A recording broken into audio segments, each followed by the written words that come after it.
L'entreprise de la semaine n'imprime pas des livres, mais toutes sortes d'objets. Restez avec nous pour découvrir l'impression 3D.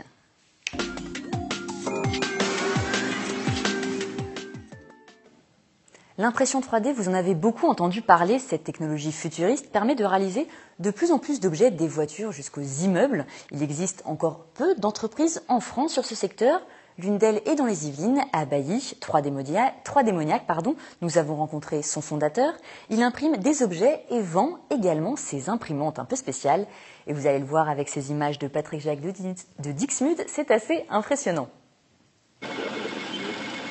Sous vos yeux, l'impression en 3 dimensions. À partir d'un dessin sur ordinateur naît un objet, c'est le principe de l'imprimante 3D. Ici, vous avez des exemples de choses imprimées en 3D.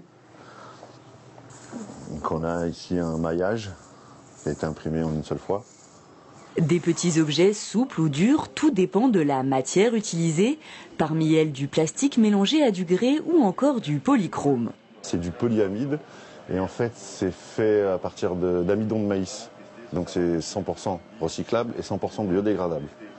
Chacune ont leur particularité. Là en fait c'est du bois. C'est un mélange de plastique et de sueur de bois. Donc ça c'est marrant à imprimer parce que quand on imprime, on a l'impression de faire des trous avec une perceuse dans du bois, on a l'odeur du bois brûlé. À la base, un dessin en 3 dimensions fait sur logiciel, puis il ne reste plus qu'à imprimer. Ici la tête d'impression, c'est cette toute petite chose qui chauffe le plastique pour l'amener à une température où il va fondre. On démarre et quand il aura atteint la bonne température, la pièce va commencer à s'imprimer. Éric Létévé travaille dans l'impression depuis une vingtaine d'années quand il décide en avril dernier de se reconvertir dans l'impression 3D. Ancien photograveur et reprographeur, selon lui, ce type de produit est encore trop méconnu, mais à terme, il pourrait offrir une alternative à la fabrication. Pour produire en série, généralement dans la plasturgie, on fait des moules, et les moules coûtent relativement cher. Quand on a besoin de faire des pré-séries où on va faire 50 exemplaires, 100 exemplaires, le plus simple, c'est effectivement de passer par l'impression 3D, où là, on va pouvoir directement fabriquer les pièces. En 30 minutes, Éric imprime ce décapsuleur, prix de revient à peine 25 centimes. En plus d'imprimer des commandes spécifiques, il vend ses imprimantes fabriquées en France. Le kit est vendu à 629 € et 699 pour la machine montée. Ces machines sont parmi les moins chères du secteur. Les prix de certaines imprimantes professionnelles peuvent monter jusqu'à 20 000 €. Pour l'instant, c'est encore un marché de niche.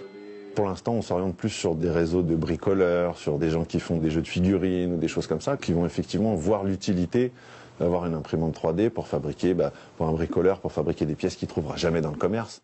Depuis son ouverture, Éric constate un engouement grandissant pour ces machines. Il y a moins d'1 an, il existait une dizaine d'entreprises commercialisant des imprimantes 3D. Aujourd'hui, elles sont plus de 50 en France. Pourtant, les particuliers osent encore peu se lancer, mais ce n'est, selon Éric, qu'une question de temps. Aujourd'hui, tout le monde a au moins une imprimante papier chez lui. Dans 5-10 ans, tout le monde aura une imprimante 3D chez lui.